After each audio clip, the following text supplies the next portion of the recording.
And you'll hear some music.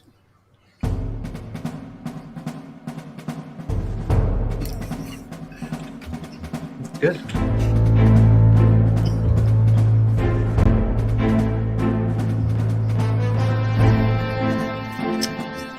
All right. Well, hello, creatives, community, and kind folks. Today is a special occasion as we have with us a co-host on the channel, RPG with DBJ. Guys, thank you very much for being here. Kind of a spur of the moment bit of a interview here. It's been a long time in the making. Welcome to the channel. This is RPG with DBJ, and my co-host here is from CFTRPG, which is Check for Traps. Hello, welcome. Introduce yourself. Hi, yeah, thanks for having me. My name is Alan Holloway, and I run the YouTube and Twitch and Twitter and all that social media side of it. Check for Traps, or CFTRPG for short. Cool. What kind of format is your channel? So it's mostly actual play or live plays, and getting into mostly just doing that on the Twitch side, and then on the YouTube side, that's how the channel started, was just kind of running some one-shots and highlighting some different RPG systems that I enjoy running at my table, and then occasionally I like to just put out just kind of reviewing some RPG content or talking about how to improve the game, or how to kind of think outside the box a little bit, outside of what has been in the written word, so to speak, in those RPG books. But yeah, so it's just kind of a mixed bag right now, but mostly just actual play. Cool. Now, to give a little context to the people who know you and may not know me, or know me and don't know you, we kind of orbit the gravity of the absolute tabletop family, basically. Mm-hmm. And right. Yeah, it's a pretty substantially large, yet exceedingly positive Facebook group, and has kind of spread out beyond that to like the convention and online stuff and publishing and things like that. And so I wanted to invite you onto the show to basically, put a spotlight on your channel. You're a fellow content creator. We've been in each other's circles for years now, and just never gotten a chance to game together or just like talked with each other or anything like that. So I wanted to bring you on and have everybody look up and check out CFTRPG. But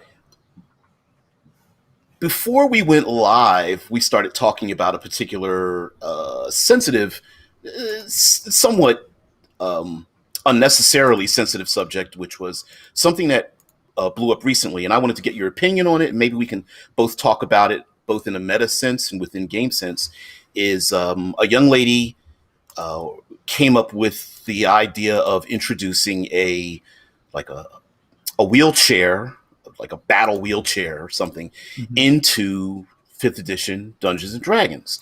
And it's for some reason it just blew up into this political diversity, physical death threats and that kind of thing. Hey, thanks, man. Sorry, looking at the chat. Somebody dropped in a super chat. I really appreciate it. Yep, and he is a brother, different brother. He's from Philly. I'm born and raised in Philly, and so, yeah, it was a real thing. So thank you very much. Kind of distracted me there a little bit there, Em. But I definitely appreciate it, dude.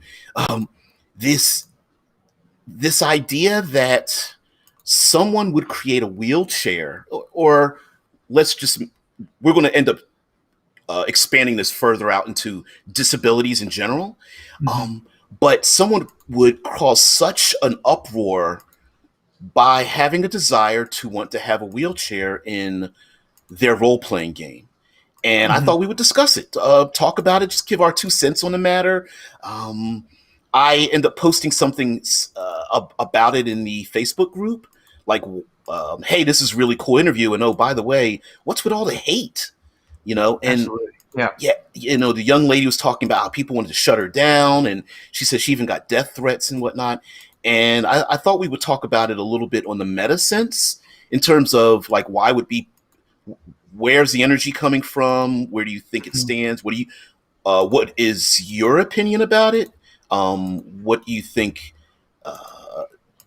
Where do disabilities fit in as far as the gaming community, and that sort of thing?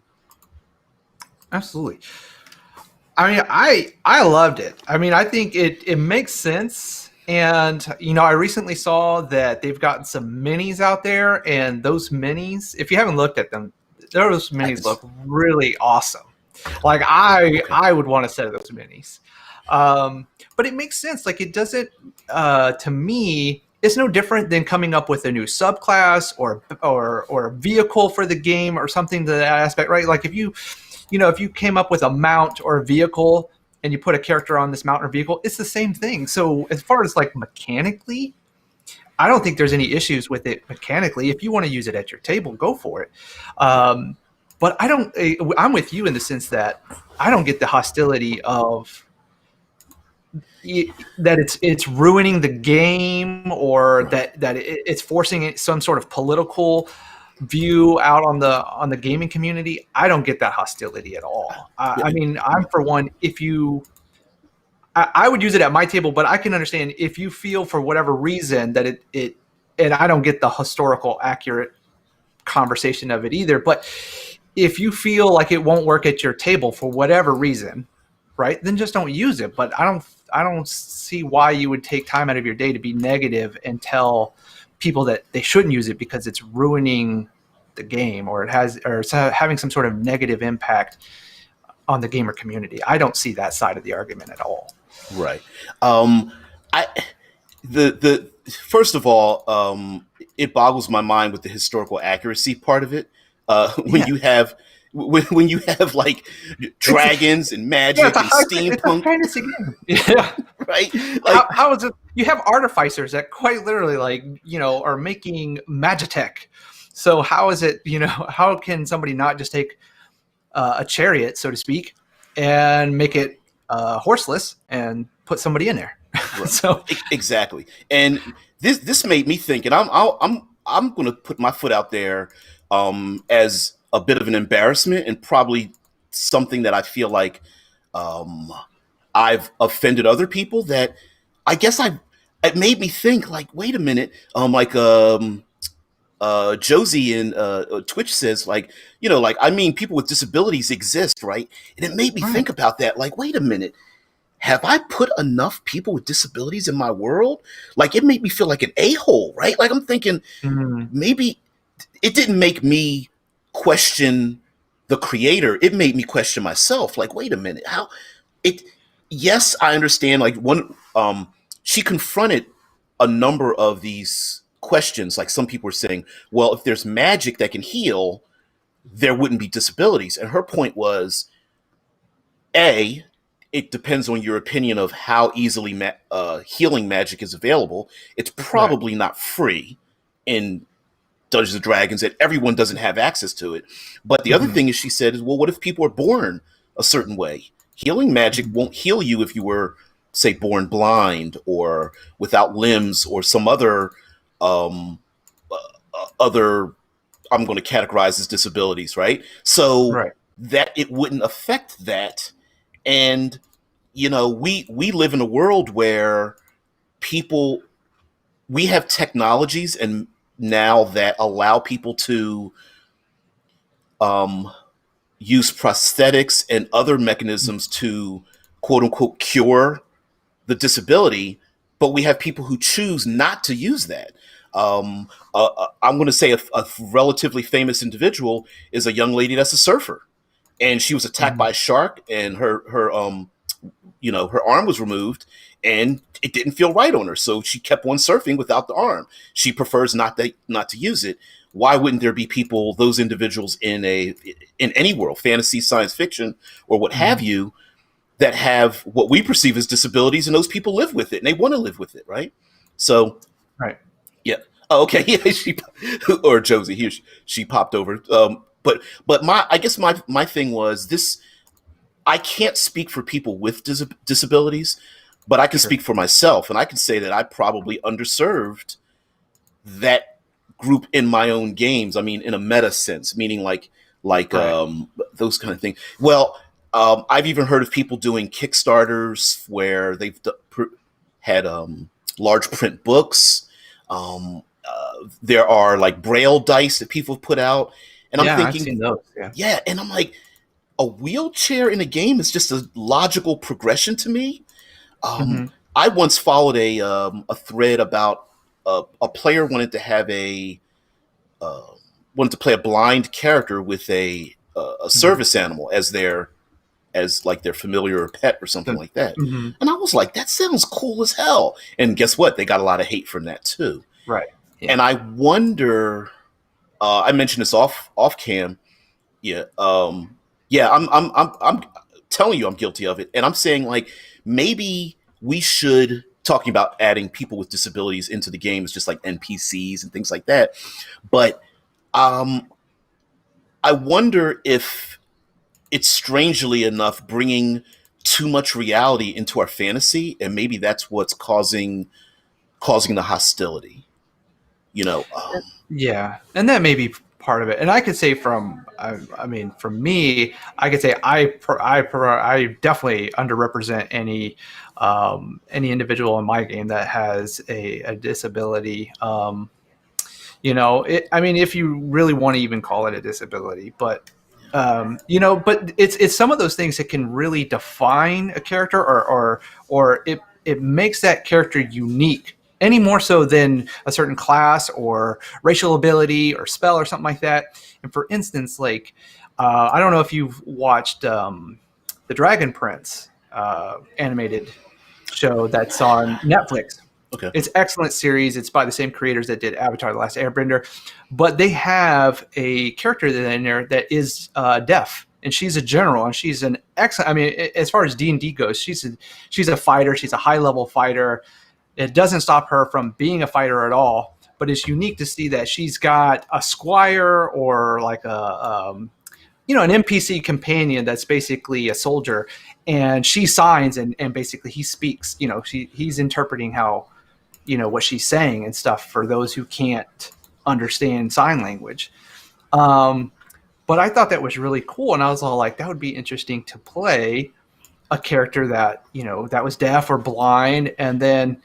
But see, for me, I think of it as a cool role playing aspect, and I don't really think of the mechanics of it. Like, I don't think of it as far as, well, if I'm blind, do I have disadvantage on perception checks or something like that? I'm sure you'd have to work that out with your game master at the table if you want to take a mechanical aspect into it.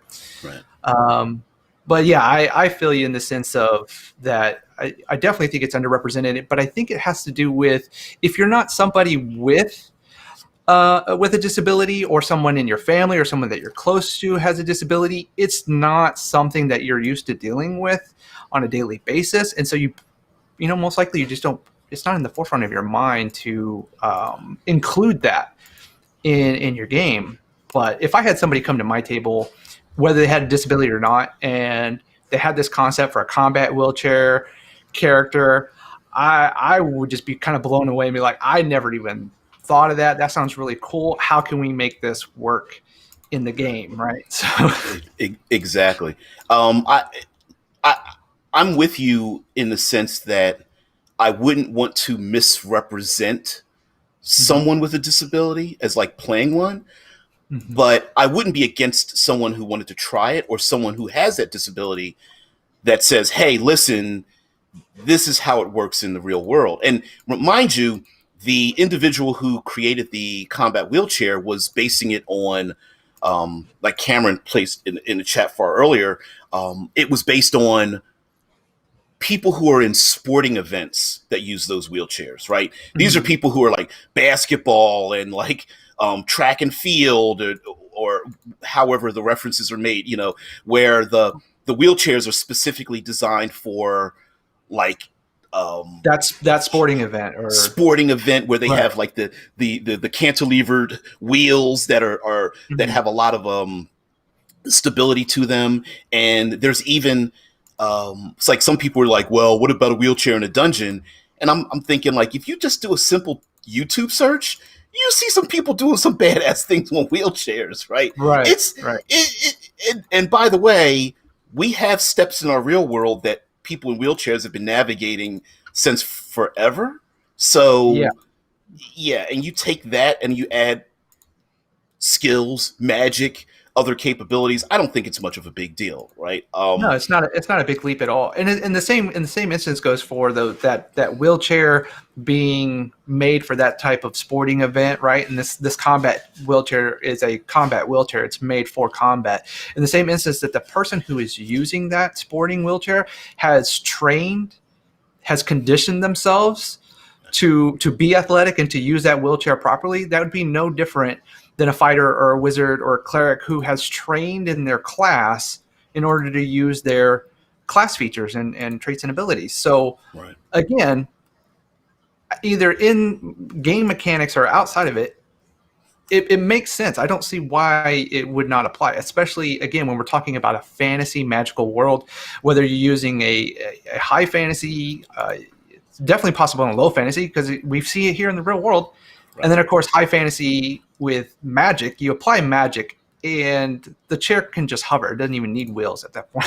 you, Right. you can put a flying spell or a float spell or something on it. Exactly. But even without the magical parts of it, and here's the thing, right? Like, um, if a player says, "Hey, I'd like to play this character," maybe it behooves us to make adventures appropriate for the individual going on those adventures. And what I mean by that is, Mhm. um, uh, this has nothing to do with disabilities, but it's the argument about playing a centaur or a mounted character, right?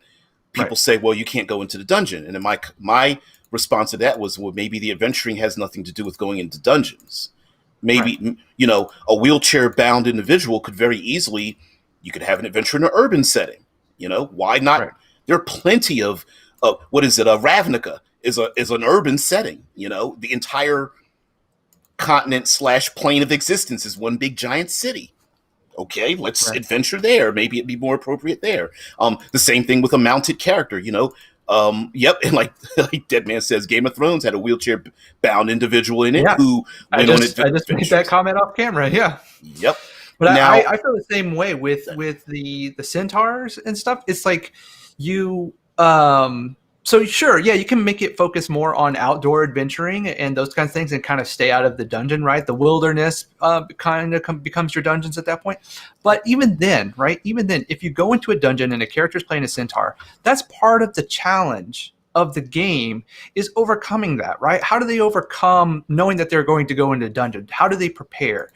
Do they have to have some sort of maybe have to acquire some sort of potion or magic ring that would make it easier for them to traverse in there? Same thing with a mount. Maybe they find some way of making their mount easier to use in a dungeon, or a way for them to kind of like genie in a bottle their mount so they can take it with them, right? But that's part of the game. It's like even in the world, you come up to an adverse challenge, you can sit there and say, well, I can't do this because I just can't. I don't have the capability, but I want to do this.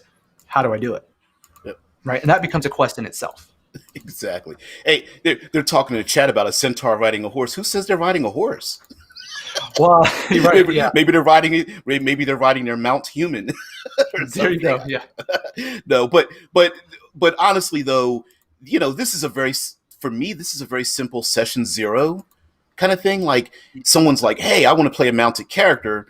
Then we all talk with each other and go, "Okay, well, maybe the deep dungeon delving isn't what we want to do. Maybe we want to ride off it, across the plains and a savannah or something. Maybe that's the adventure." Yeah, they're laughing at my centaur riding the human, but Exactly. um, I think another way. I think something that we as gamers sometimes default to, which is trying to gamify the reality of something rather than applying the meta to it. And so what I mean by that is if someone wants to play, and this is not just wheelchair bound, but if someone wants to play a person with a disability, I would contend to you that the disability, you could work one of two ways. You can either find the gaming mechanics that most apply and run the narrative that most applies to what they want to do,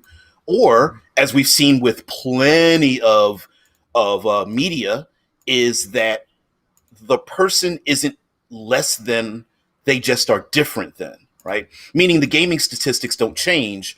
We're just going to narratively describe things in a much different way, right? Like, for example, we a very famous martial arts series, Zatiochi, the Blind Swordsman, is a good example of a PC character with who's blind, who basically he isn't, right? He's that good that he's, the blind swordsman, can kick some ass. The same thing with the one-armed swordsman is an old kung fu series with the one-armed swordsman. If you want to go back even further with the Shaw Brothers martial arts, there was a series known as the Crippled Avengers. I think it had another name. It was rebranded here in the States, but it was a typical, like, evil warlord comes into town and decides to punish these various individuals who didn't basically kowtow to the evil warlord. One had his legs cut off, one had his arms cut off, another one had his tongue cut out. And so eventually this martial arts master ends up training these individuals to kick some butt. I think it was early 70s, maybe mid 70s in that. Yeah, I'm old and I'm a grognard. I remember those Kung Fu Sundays. But I would contend that if someone wants to play a character, whether they in real life have a disability or not, just let them make a character with the same capabilities as everyone else. We just narratively describe it differently. Absolutely. We can. I've seen people play wizards, and they'll say, "Well, my wizard's 80 years old, and I gave him a 9 Constitution or something as a descriptor." Right? We neither give them benefit nor punish them for the character. We make the character and then describe the character afterwards. So that's how I would play it. Absolutely. And I agree as far as bringing it up in session 0, right? Again, you want to bring it up for 2 aspects. One is everybody okay with this type of character, right? Because we don't want to make anybody feel uncomfortable. And the other aspect is, like you said, talking out, is there any sort of mechanical issue with it at all? And for instance, like the blind monk or the blind swordsman, that is a classic trope. And I as a game master and a player, I love tropes. So I know there's a lot of people that said, if I see another blind monk in a 5e game, I'm right. But if that's what you want to play, and your table's cool with it, go for it. But yeah, I can. You could either just make it a role play aspect, right? As far as my monk is a blind monk, but nothing mechanically is different about him. He's still just, he's a whatever human or elf or dwarf monk, and we just go about our day. That's just part of, that's no different than describing his hair color or height or anything else like that. Yep. Now, if you want to work with your GM and you want to say, hey, he's a blind monk, I'm willing to take a disadvantage on sight perception, right? But can I have advantage if I specifically say I'm listening, right? Because maybe hearing, right? It's the whole daredevil aspect. Yep. Or in this sense, maybe, it's a magical world. So maybe he does have something like the superhero comics that we have, like Daredevil, where he has some sort of ability, where he has some sort of echolocation that offsets that. Again, that's all kind of a mechanic aspect of it that you would want to work out and with your table. But you could go either way. And I think as long as your table's okay with it, I don't think it's an issue at all. Me too. I mean, was it Josie Adams says in Legend of Korra has a character with no arms who creates her arms with water bending. I'm like, Yeah. yeah, okay. That's, Yeah. I mean, as a game master, I'm like, that sounds cool. Now let's go about creating it.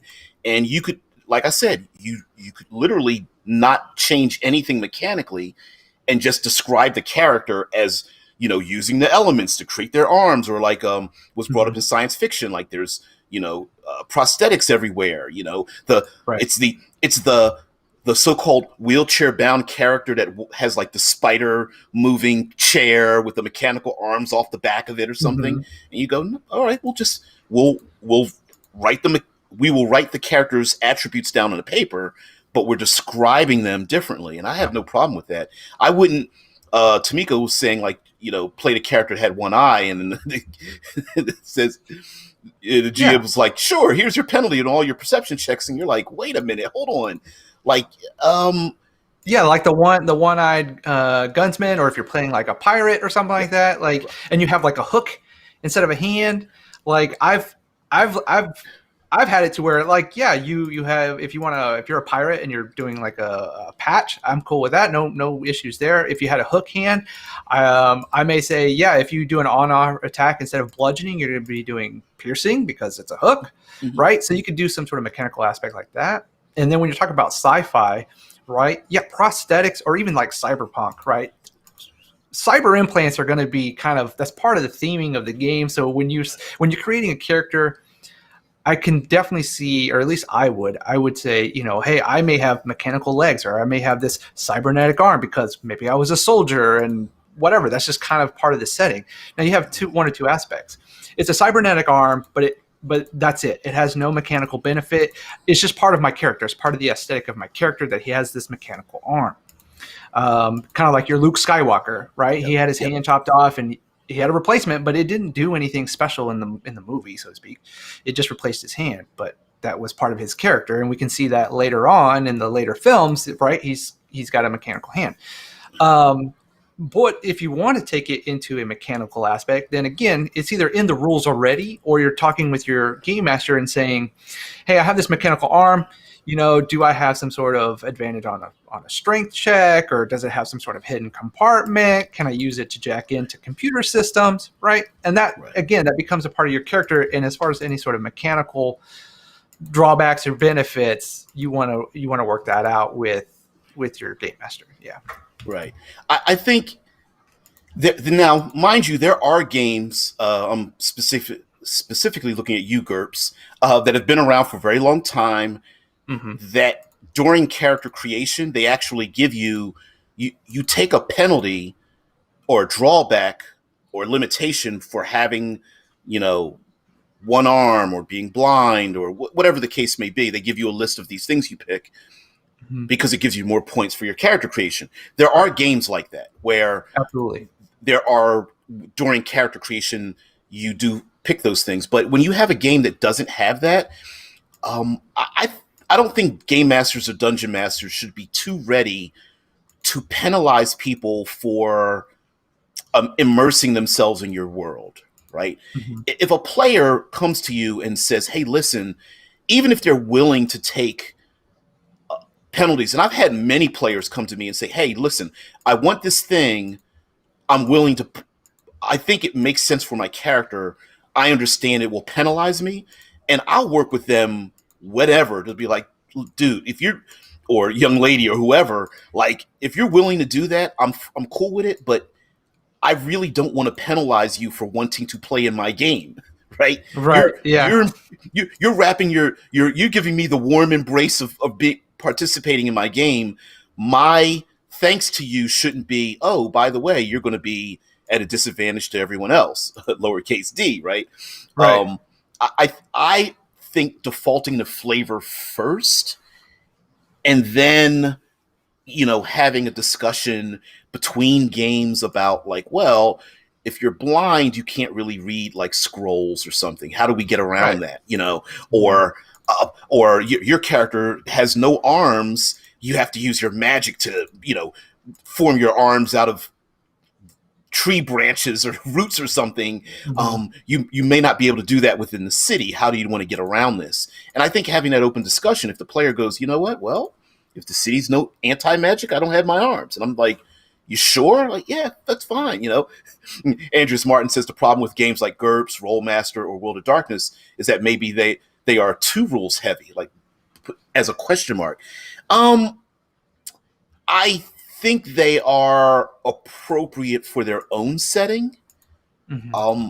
And I guess the implication is, if, for example, if you pick blindness in GURPS, the implication is that it's such a penalty that you should get points for it, right? They're basically saying, you know what, if you're going to play a blind person, your character's going to suck. Here's some extra Right. points for your Right. Because trouble. you're going to have some sort of mechanical drawback in making sort of like shooting, range attacks and or perception, skill checks, those kinds of things.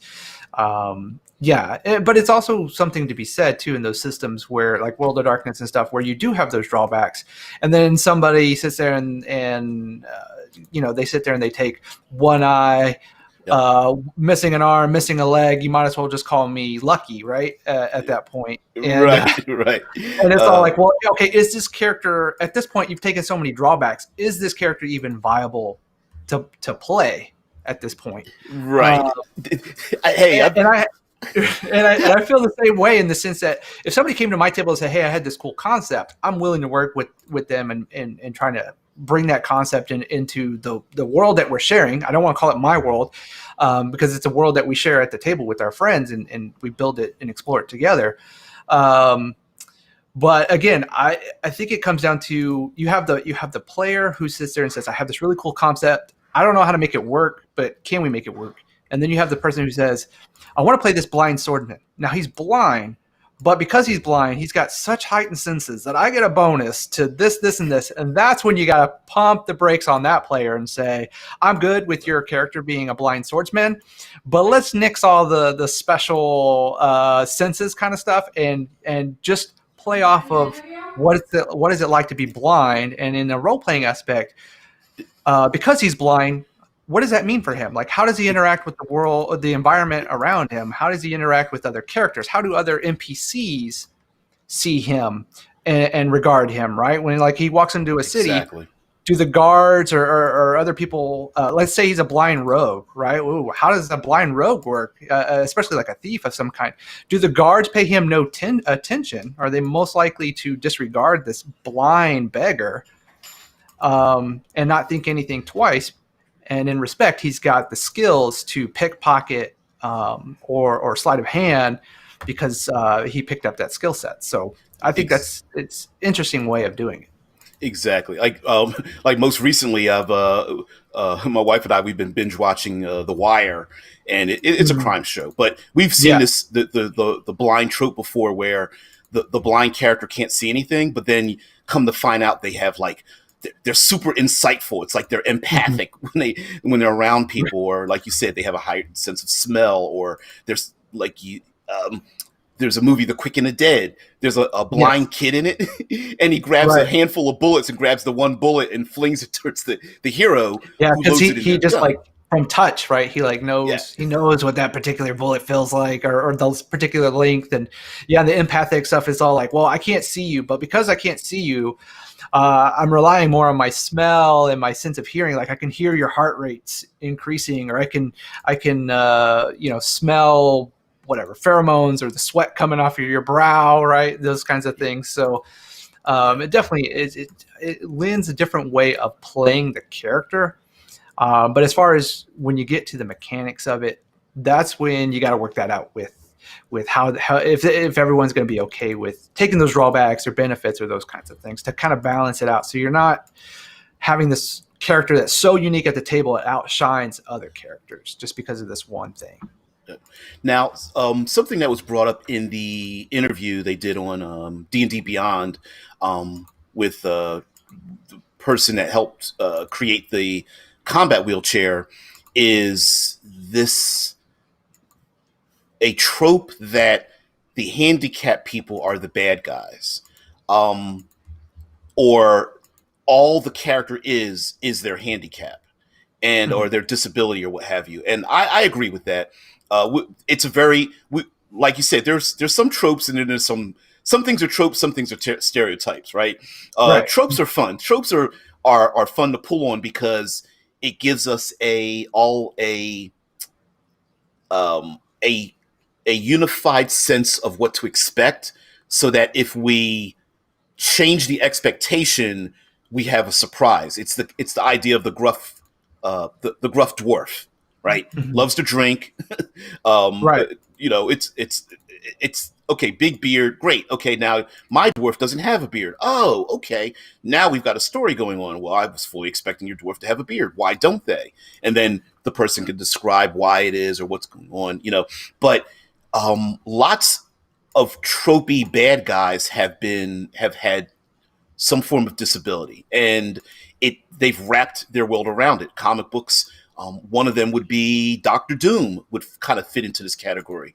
Mhm. My face has been, your science Yeah. experiment ruined my face. Now I'm going to be, ultimately mad at you. Mhm. I was paralyzed by you. I was mutated. I was blinded by you or something, or the community or whatever. Usually they tend to be like mad scientists or like wizards or something, Right. and it's like you disrespected me because of my great ideas, and my great idea harmed me. It's your fault. And so they cackle behind the scenes and whatnot. Or the Right. They're suffering some sort of major trauma or tragic event in their lives, which skews their sense of perception of the world, in the sense that they're turning their gift, in this case, like a mad scientist, they're turning their gift of intelligence to take out their anger, that they have no other way to express than to outwardly express it on whatever, the company that betrayed them, or yeah the partner that was supposed to be their friend and yeah didn't go along with their plan at the time or whatever, right? yeah But yeah, I can see that it's a character, right? These villains that have this disability that turned them into a villain. They weren't a villain at first, but this disability turned them into a villain. I see it as they're hurt. They're hurt they feel betrayed, or they feel like they failed, and they're just turning that outward, right? And in a comic book world, right, when we're kids, we just see it as like, oh, this is the bad guy, right? This is his face is scarred and he has to cover it, and that kind of thing. But as you grow up and you grow older, you kind of see it's like, there's so much more to this villain than just what's on the surface. Like, how would I feel in that regard if I felt betrayed, and would I lash out in the same sense, right? So exactly. I think, kind of like I mentioned before. I think even Cameron mentioned it too. Like, a number of us. I I haven't really added that many people in the story with disabilities. I mhm. think maybe just using it as like a spice, like sprinkling those characters in there who are just regular people in the world.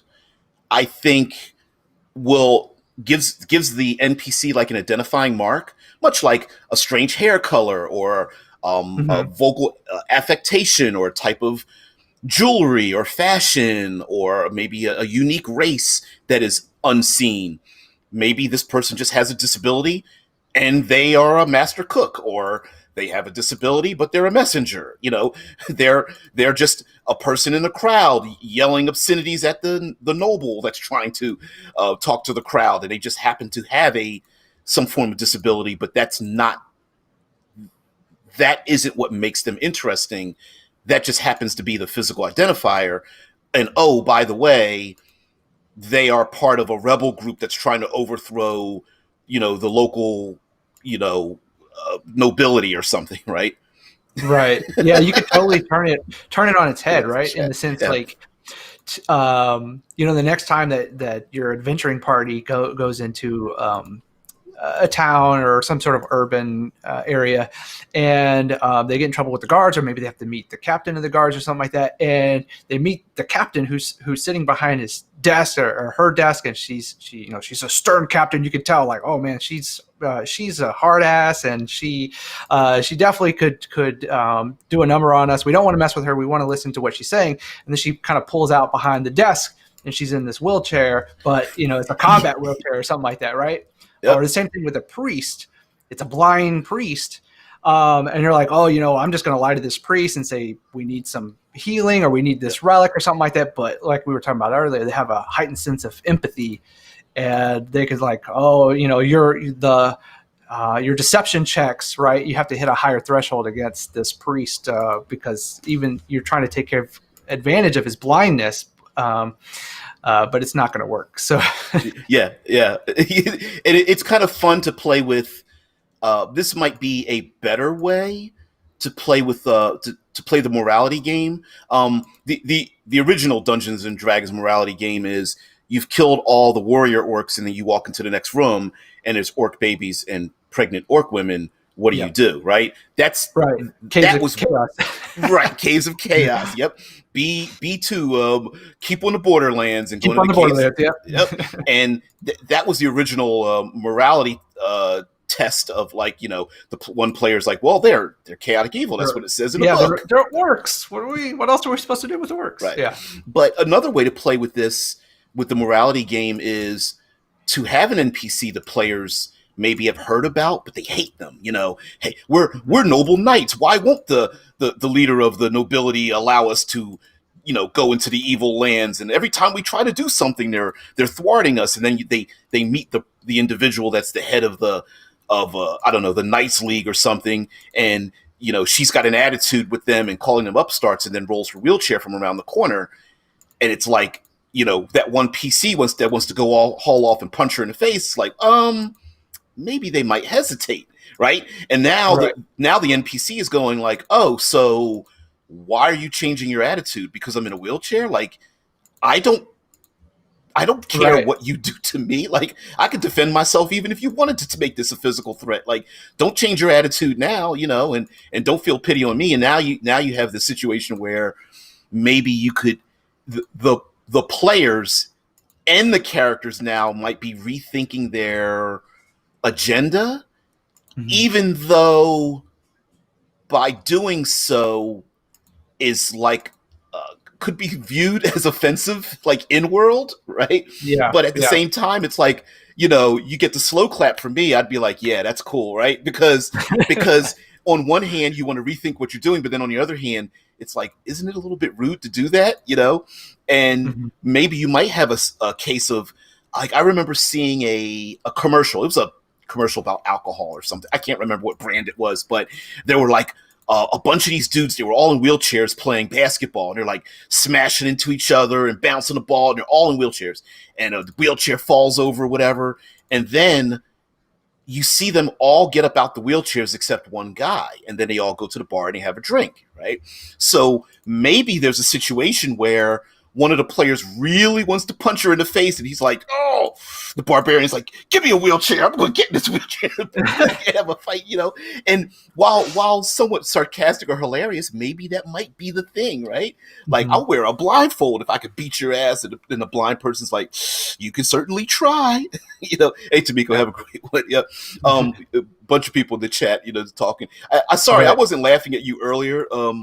Deadman, he's a loyalist and a moderator, and he put a meme in the Discord that says, "It's magic. I ain't gotta explain shit." Exactly. Right. It just made me think about like where I get being thrown off by a person that comes to your table and says, "Hey, I want to play a character in a wheelchair." But I think if you just take a couple of deep breaths and you go, wow, how are we going to do this? And like you said, maybe it is a mount, or maybe it is an artificer that says like, oh, instead of having something walk beside me, can I ride on it? Yeah. Okay. How about we just make that the wheelchair? You go, yeah, I guess we have stats for that. Sure. Why not? So yeah, I don't understand the that was unconscious there, Josie. Like, roll with it. Yeah, there you go. Roll with it. That was an accident. All right, so how about we come up with some.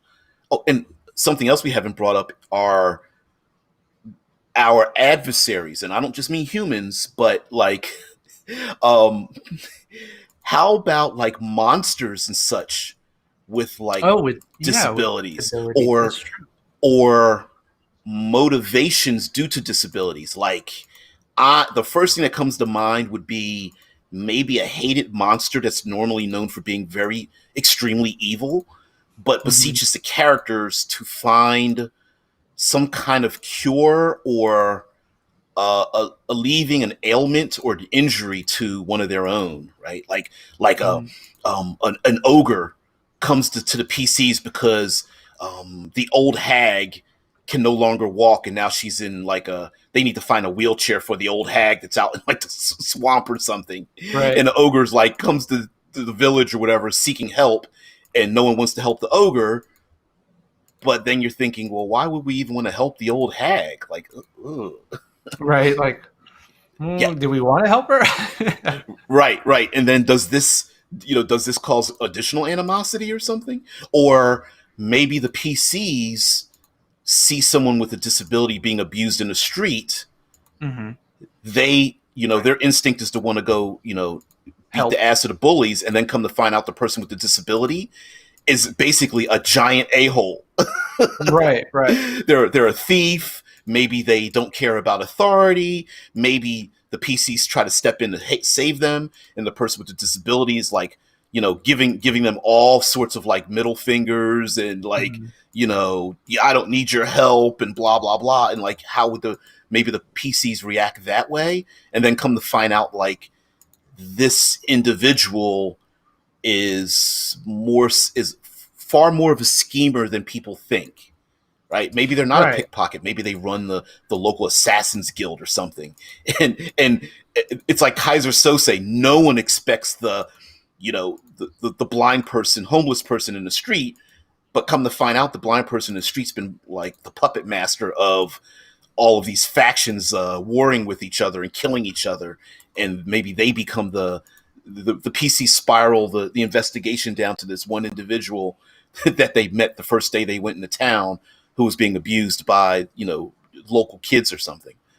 Right. Yeah, because you know, they overlooked that NPC because they felt like, well, there's no way that this person could be doing, be heading up that organization or whatever because they're blind or because they're deaf or because they're in a wheelchair. Like how would they do it? Kind of thing. And the players overlook it, and then in the background as a GM, you're just moving, you're shifting those chess pieces around in the back, and then there's the big reveal, right? Or like you Yep. said, maybe you do go into the swamp. And you're expecting to face this hag, right? Because you heard all these rumors, like, oh, there's this evil hag or whatever, and you see her in a wheelchair, and you're like, oh, we've got this. It's an old lady in a wheelchair, and come to find out, I mean, sure, she's scary, but that wheelchair is even scarier, right? So, Yeah. so, but I wanted to call back earlier when you were saying that basically, like, you have an ally that's adversarial, right? And I don't think we see enough of that either, in the sense Ooh. that Okay. it's they're an ally, right? They're on your side, but they just seem to get in your way because they won't let you take the fight to the big bad because they know you're not ready. If you go now, you're gonna, and like, no, we're the heroes. We could do this. I'm not gonna let you do that. I need you to go do this. This is what I need you to do. And if you don't do this, then my guards are gonna step in, or we're not gonna give you the thing that you're looking for, right? And it does bring up that moral issue because they're like, this person is not a villain, so I can't outright, I don't want to outright attack them, but they're supposed to be my ally, but they won't help me right now, Yeah. right? Right. So, but I like that concept. I really do. So I think I've jotted that down because I was like, oh, I need to bring that up. I need to use that. Because I Yeah. think that's unexpected too. You're like, you go to this town and the king is asking for help, or the archmage or something like that. They're asking for these heroes for help. But in the same sense, can they also be a roadblock? Can they be adversarial? I need your help, but I'm going to stop you from doing said thing until you do this other thing. Yeah. Oh, I love that. There were some examples put in here. Andreas Martin says a wingless dragon. Yeah, How to Train Your Dragon. That kind of that. We don't think about it, but ooh, How to Train Your Dragon's kind of based around disabilities, right? that's The, true too. I just got an idea in my head. So you have this dragon, right? Make it whatever chromatic color you want, yeah. right? But they're wingless because maybe whatever battle they were in and whatever fought them last time is still around. Maybe it's a kingdom of people. Maybe it's a different dragon. Maybe it's a gold or silver dragon or something like that, right? But they're wingless, but they don't want to be wingless. They want to come back stronger and better than ever. So they start getting artificers or some other whatever to build them a new set of wings, more powerful wings, not only just dragon wings, but these wings will have whatever missile weapons on them and so forth, right? They're going to come back bigger and stronger than ever. So you have this in the background, you have these goblins or these orcs or even humans, however you want to do it. Right. And their goal is to go get the materials to build these wings for this dragon. And you don't know that this is what's going on in the background, that this material is for this dragon. You just have these bandits or these thugs that are breaking into warehouses and stealing all kinds of stuff, or you have these gnomes that are breaking into Archmage Tower because they need spell components to make these things work, right? And they're just little pieces. They're just little pieces here and there. And eventually the buildup comes where you're in the volcano or you're in the underground tomb or whatever it is, that this construction of these wings are coming together for this dragon. I love it. And you could even combine it with the adversarial thing. Like imagine, okay, maybe we shouldn't be pulling from How to Train Your Dragon, but okay, so the dragon can't fly, needs the wings. The chromatic dragons are like universally evil, okay? Right. But if the PCs help, then the dragon considers them an ally. And so possibly they could the act of the PCs helping the dragon find these materials would prevent the people being terrorized by this dragon, but at the same time, the dragon is still evil. So would never harm the PCs. Like, hey, you're on my side. I appreciate it, and I love you for that. But I'm going to go over terrorize these places to the north or the west or something. Right, and the PC's like, we don't want you terrorizing anyone. We just want to make you whole. And the dragon's like, fine. It's that making that deal with the devil, right? Yep. As far as we'll help you. You help me, and I'll make a deal with you. I won't terrorize the kingdom that you're trying to protect. Yep. But I've got beef with this other kingdom or this other individual. That's going to happen. So you can either face me, and I'm going to go do that anyway, or you help me. Your kingdom's safe, but I'm still going to go do this other thing. Yep.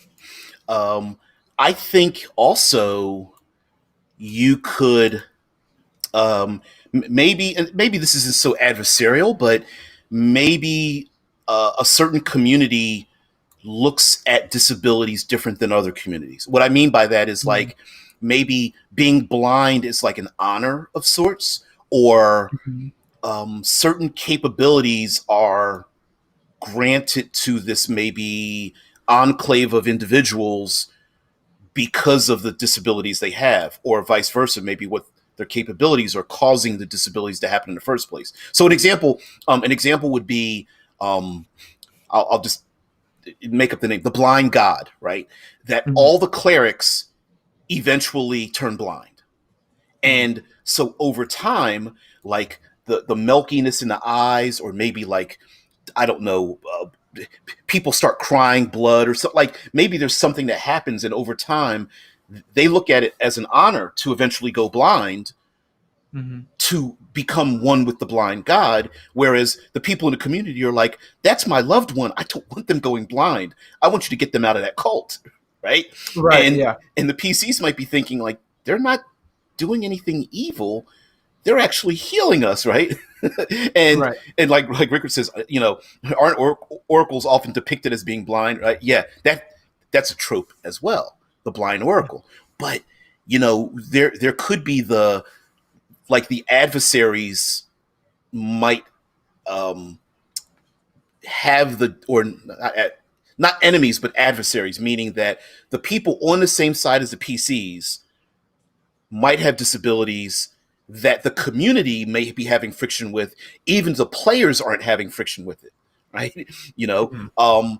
the Yeah, someone else mentioned earlier in the chat about Pathfinder had an oracle class, and you got to pick a disability, and maybe one of the player characters is from this group that's like, yeah, my cleric's blind, I'm part of this, I have these capabilities. And when they see the PC, when the NPCs see the PC, maybe they ignore them or don't give them a certain kind of honor, or they think they've sold their soul or something like Mhm. that. Yep, like Michael Anderson brought up a number of comments, but says maybe those without sight can see the spirits of the living and the wounds left by the undead. Yeah, absolutely. Yeah. That's they Absolutely. lose Yeah. their sight to be able to see, what is it, sight beyond sight, right? It's the Exactly. see the spirit world. So Yeah. Not being clouded by your physical limitations, right? So. yeah, yeah, and even maybe this is going more into psychological disabilities, but flowing into things like epilepsy and what is it, grand mal seizures. Grandma Um, features. Yeah. yeah, those kind of things have been in our own world depicted as everything from being a spirit medium all the way to being possessed by demons. Hmm. So it's possible that someone with that affliction, although it might not be arcane, might be able to graduate into like, oh, this individual's having seizures. We're definitely going to train them in magic, right? Or your spirituality, or reading the futures or something. Like the two might be unrelated, but in the context of society, they might relate the two together. you know, Hmm. like, oh, you came back from war and you're blind. Of course, you're going to be part of the group of people who have the same afflictions or something, right? Um, Right. so you could culturally create that, even if it's not widespread. Um, Disabilities could be honored in a setting, much like warriors coming back from war. Hmm. There could be a bit of an honor where the PCs walk through a door and everyone looks at them with angry eyes, and they're like, well, what did we do? And they're like, everybody with a missing limb or something that suffered from the war, they get to enter first. You wait outside, right? They get served food Right. first or something, and the PCs might not know until they uncover it because of the behavior of the people around them, and they go, oh, I didn't know. Whenever they see a warrior with a missing arm, everyone comes in, drops a copper at their table, and then goes on and gets their drink. Maybe the PCs may not be able to get any information from the people in town because of their behavior. They unwittingly offended someone or a group of Hmm. people that are honored in a certain location or something. um, I think. Right. Yeah. I think you could definitely make it a part of the culture, right? Like if you do have a order of one armed swordsmen or something like that, maybe that's their trademark. Is that um, a good portion of them are only have one arm, and those who don't, maybe they won't, maybe they don't necessarily remove their arm, but maybe they're in the practice of tying their arm behind their back, or Yeah, not yeah, having that arm in a sling, in the sense that they're specifically not using that arm in the sense of that's their tradition, that's their edict of their order. Or the same thing with the blindness thing. Maybe they do go milky, or maybe as part of being a part of that order, they see it as an honor to give up their eyes. So like that's um, part of becoming a part of that order, is that they have to give up their sight. So, yeah. I and, I and not love. necessarily in a cult way, but like like you said, it's an honor for them to give that up in order to gain those abilities or be a part of that organization. And I love what you said about there could be symbology related with it, like during Day of Honor, people wear like a blindfold over their eyes, even if it's only thin silk. They can still see, but the honor of of reenacting it, or like you said, tying their arm behind their back, maybe to train in sword fighting, or the on from sun up to sundown on this day, all of us remain seated. None of us walk in honor of, or in celebration of, or in due to the faith of maybe a great ancestor or something that who was a great king but was in a wheeled chair. So what do the people do? They sit down, and if the PC's coming to town, like, why is everybody seated? Like, what's going on? And so there could be some symbology related with people's actions, even if they don't have the disability, in their association with people who have that disability.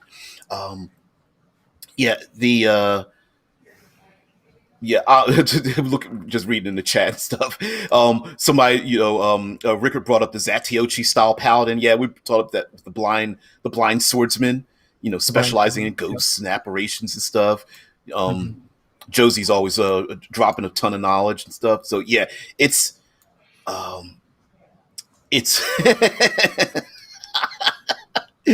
thanks, Infinite. Yeah, sit down, be humble. I can't say this. I can't do the line because I'll get dinged. But yeah, I think I suppose there are. I suppose if you really wanted to go with the villain equals disability thing, maybe most people don't make the wrong decision, but there are those who will make the wrong decision. Like, there's always that individual that promises a better life and then gets you to sign on a dotted line, either figuratively or literally. So maybe there's someone or some force out there that is trying to coerce people who have certain disabilities, like, I can, just come with me, and I can have you walk once again if you but do one service for me, and a person might be like, anything, I'll do anything, and then finally, come to find out they come back to town and they're like the fastest runner and they're super strong, and what happened to you? Oh no, I just took some herbal remedy that healed me, and then come to find out that they are in the service of someone who is like a fiend would be appropriate for that, or an Ifrit, maybe giving like a wish, but offering the bad side of that. That old hag might be a thing, or I could see a noble family wanting to, air quotes, cure one of their family members because they have to be seen as being perfect, and that family member doesn't want a cure for whatever that happened to them. The great warrior that was wounded in battle comes back home with a disability, might consider that to be a badge of honor, whereas the captain of the guard is just like, wait a minute, we have people stand by to get you up out of that chair and get back in the fight. And it's like, no, I did my part, right? My sacrifice would be, the opinion could be, my sacrifice wouldn't be a sacrifice if I could just heal it away and wish it away, Absolutely. Yep. Yeah. And I think too, what you were saying before is like not making that character or that NPC or villain, making the disability define them. I think that goes into, like, if you do have a player who's playing a character that's in a battle wheelchair, like, not focusing on the battle wheelchair, right? Like it's cool. Like,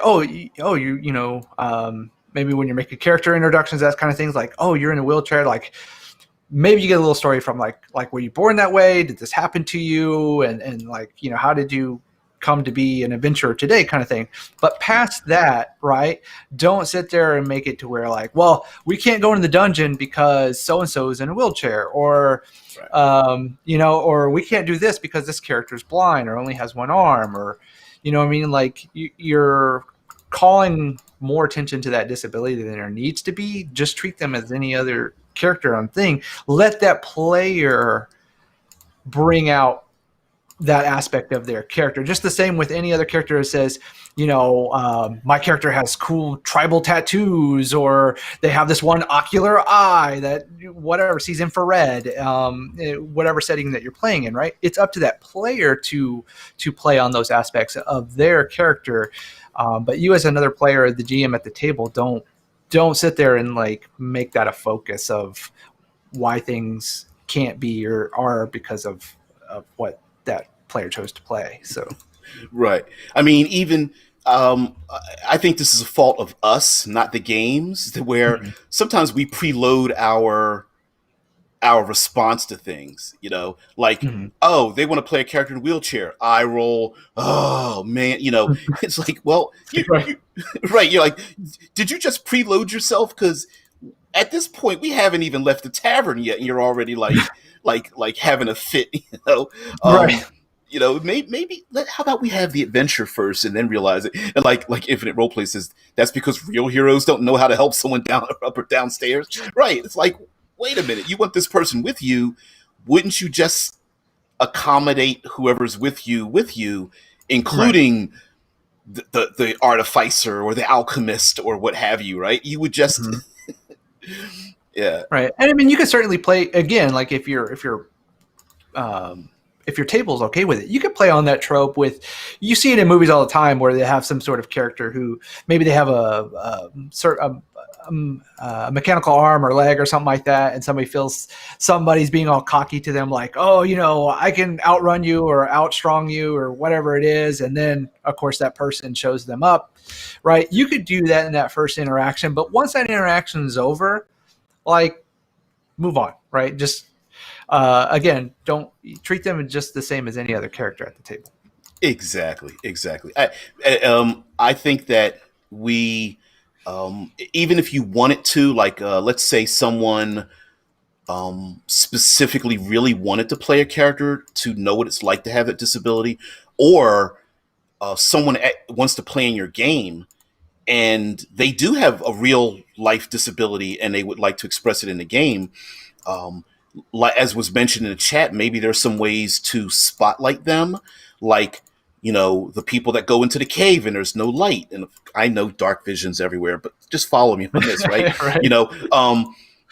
Maybe there's a spotlight for them to navigate in a place of total darkness because they're used to it, or the person in the wheelchair is so used to being in the wheelchair that when the great hero has a broken leg and now they're in one of those wheelchairs, they're like, I don't know how to get around in these things. They're like, listen, let me show you, right? There might be the opportunity for that to happen. Or as a matter of fact, heck, even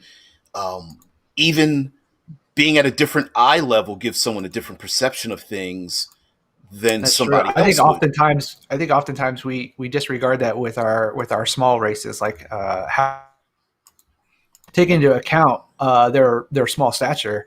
But to go off of what you were saying before, yeah, I mean, just think how much more interesting scene in an urban setting can be with somebody in a battle wheelchair, right?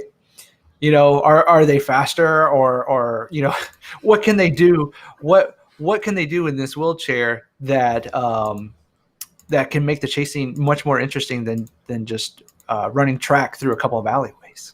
Exactly. There was a I know we're getting a little bit over an hour here, but we'll start gearing it down here. But there, in the book World War Z, there was a character in World War Z, and if those who don't know, World War Z has chapters written from the point of view of different characters, and the conceit of World War Z is that there's like a reporter putting together this story of how society survived the zombie apocalypse and is recounting these stories from different people's point of view. And there's a gentleman in a wheelchair fighting zombies in his wheelchair, and was pissed off that they were like, well, why don't you sit, you can stay behind in the shelter. And he's like, heck no, I'm going out there in the wild because I'm going to do my part. My arms work and my brain works. That's all I need. And they made a point that, the wheelchair was more silent, and because he had certain capabilities that other people didn't realize to fight off the zombie incursion, because he was in the wheelchair as opposed to not being in the wheelchair. Like so many people were, used to running and tripping and falling. He was just like, I don't have to worry about that. What do I I'm not gonna trip and fall at all. And then, got knocked out the wheelchair, and he's like, well, if you fall out of a wheelchair, I'm going to have to crawl just like everybody else. There's no difference, Right. And I was like, I guess that makes sense. It does make a lot of sense. And was able to use the wheelchair to get behind the wheelchair as cover, and then like pop shot a couple of zombies and stuff. And I was like, that's actually kind of cool. It's like hop on, like give me a push to start, and then like hop on. And the one in the wheelchair can drive and steer, and then the other person maybe they are ranged and they can use their bow or their ranged weapon, whatever setting you're in. And I think the other thing too is like don't take the disability. We talked a little bit about mechanics, right? So if you're like in a wheelchair, don't feel like you have to play the wizard or some other character that focuses more on the mental or social aspect because there's a physical disability. Mm-hmm. I think, a dwarf barbarian in a battle wheelchair is just as interesting as the artificer that's in a wheelchair. And so I think you could go either way, Yeah. I think I had thought about bringing up this subject on my show for next week, and wasn't sure how much I could pull from it, but I think there's a lot to pull from, dude. And I thank you very much for allowing me to bring up this subject with you, because we could have talked about a whole bunch of other things, but just so that we know that we are coming to the end a little bit here. Tell everybody where they can find you. What is it you do? How they can get in touch with you on all of your social media platforms and etc. Absolutely. So my name is Alan, and you can find me on Twitter and Twitch and Facebook at CFTRPG, and on YouTube. It's YouTube check for traps, or you can just type in CFTRPG. It should come up that way too. And I run RPG actual plays of various systems like Dungeons & Dragons, Fate, Savage Worlds, Mecha Hack, all those kinds of things. So I'm not a one system pony, so to speak, but I enjoy all different kinds of roleplay systems and settings. So check me out, and you can hit me up on any of those channels. All right, and you guys know me. DBJ, whatever. I do the thing with the thing, Critical Hit Publishing and the cinematic environments and all that kind of business. So, guys, thank you very much. We're going to take us out with some music. You guys have a great one. Thanks for stopping by. I'll see you later.